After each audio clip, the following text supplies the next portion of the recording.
Hello, guys. Once again, I am back with another review. I am doing a review for episode 5, Shaka Ilembe, guys.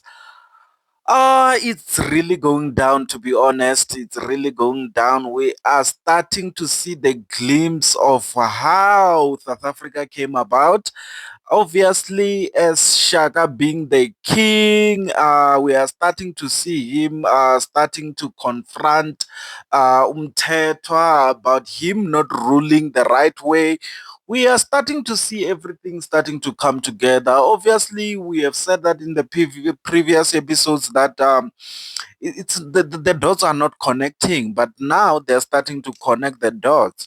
So yes, we obviously see Umatiwana is back with his army, with his own regiment, trying to fight and refusing once again to bow down to Mtetwa King, obviously because he feels that even the last time he was hard done, and the last time obviously Shaka wanted to really kill him, but Tetwa is the one who said that no, spare his life. But by that sparing of his life, now he is a king who came to fight. Obviously, the Tetwas and also Shaka's regiment, and obviously they were in this war. They had the war, and everybody was fighting except the Tetwa king. He then was told by his right hand man that you know what, you are really getting old since you can join in the fight. He then got angry about that and decided to also join, guys. It shows that, as I said on the last episode, that it seems like Tetwa is starting to loosen a grip. He's starting to really show the signs of getting old, because even when he was fighting, you could really see that he was really forcing. But yes, indeed, we all know that where Shaka was when it comes to fighting and confronting people, we all know that he will come out tops. So he did win. But this time around, if we remember, Shaka was once praised for the how he was fighting in a battle. But this time around, the person that was praised was Somveli. For those who don't know Som Valley is the traitor of the Mtetwa king. He's the prince as well. And he's a snitch because we all know that he's working with the Ndwandwes on the side. He's the one that is being used as a spy. I mean, how can you betray your father like that? Your father is a king, and you all know that you are once going to be a king, and you don't even care about the kingdom because you are once again spying on your own king, giving the information, doing whatever it takes, including just murdering someone just to make sure that your cover doesn't blow. I mean, he's really getting out of way just to keep cover.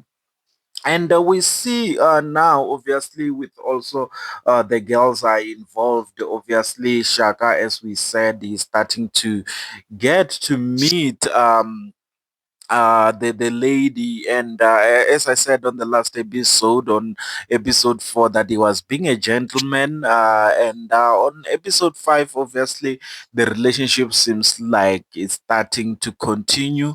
We see them spending time together, talking about the future, talking about the plans that Shaka have, which shows that like they're really gelling up. They can really form a decent couple.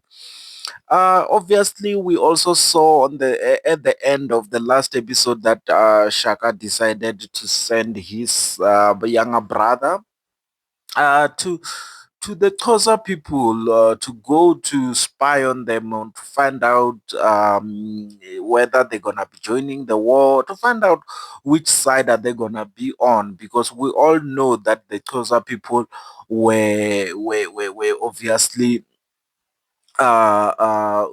with the runways, they managed to share. They give they got a wife from the Xhosa people, which shows the relationship that is very strong. So it seems like way back, obviously, for the relationship to be way stronger, we will need to marry one of your daughters on our side, which empowers the kingdom. Either we marry a prince or something like that. So it is that sort of relationship between the Ndwandwes and the Xhosa people. Obviously, we all know that the Xhosa people came from the east side, which is down to the Eastern Cape. So yes, obviously when we start to see them coming up, they're also coming up also. Every time when they come up, there is also white people that are also starting to pop out to show that they also come from that side. So as I already said, that Shaka have sent his younger brother, and then before they even got anywhere, they came across these Afrikaners, or the white people that were really sort of patrolling and murdering everyone, making sure that wherever that they are trying to get rid of black people. So that's what was happening, guys. And if they see that these are strong ones, they will want to murder them.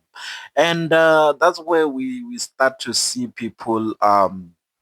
Uh, trying to defend each other. We see one of the Xhosa guy that they were working with, who also acted on the Queen. For those who don't know the Queen, yeah, it's a series that played in South Africa. It is a series that was done by Connie Ferguson. It's called The Queen.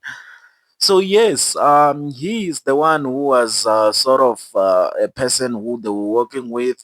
He was toliking, which is to translate whatever that is being said by white people and also understand the Zulu, so he could be able to translate. So he was doing that and say that, you know what, don't kill these people since they came from Shaka's kingdom, and that's how they were spared their life, which shows also how much they were so powerful. Obviously, they're using the guns, and if there is nothing you can do to defend yourself with the spear at this point.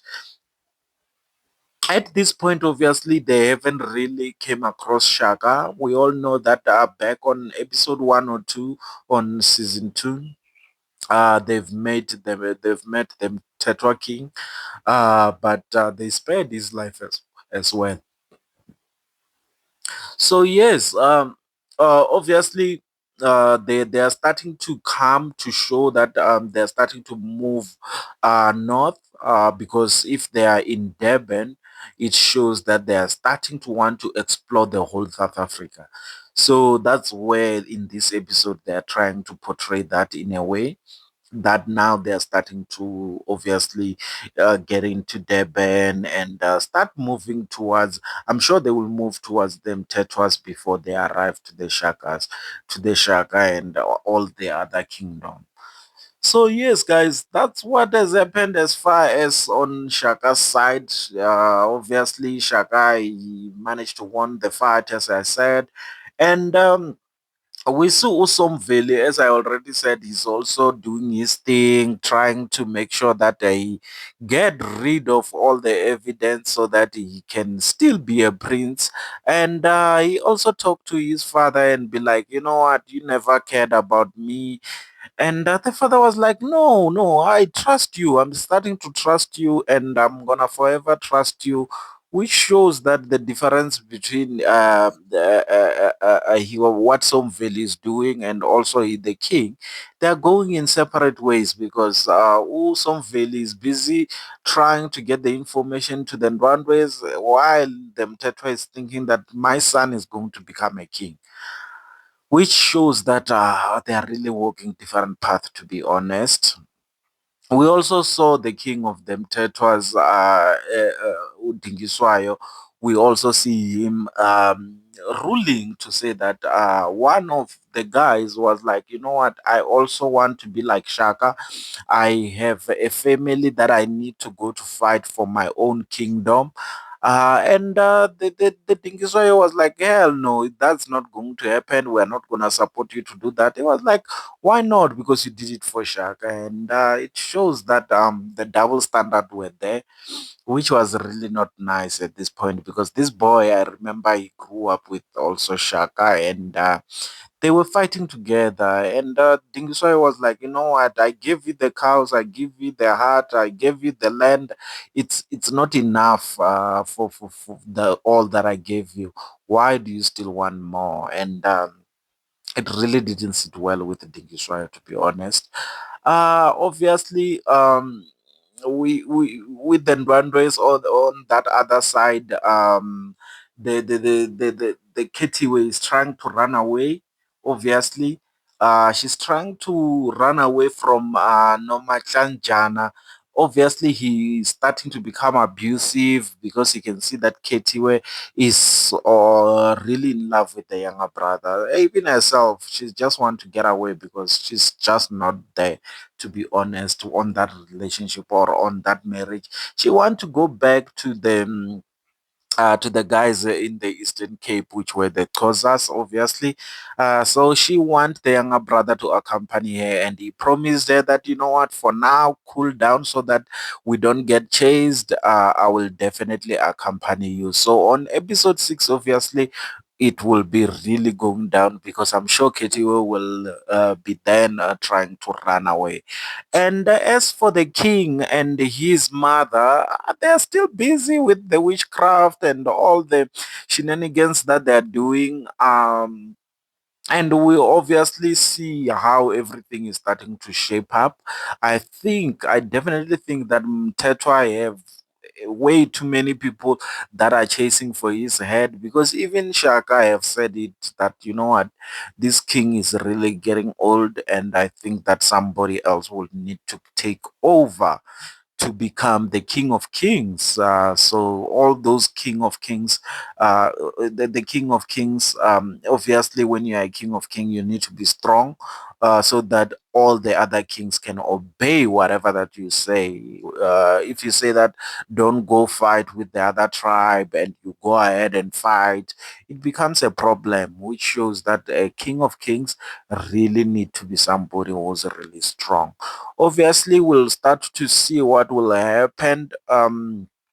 Obviously, the spy, which is Shaka's brother, have been let go. I wonder if they will continue with the journey to the Xhosas, or they will go back home to warn Shaka about the white people. I just wonder what will happen on that respect. So yes, guys, I will wait for episode 6 and see how it will go down. But I really suspect that there will be a lot of fireworks. We'll meet on the next one, guys. Cheers.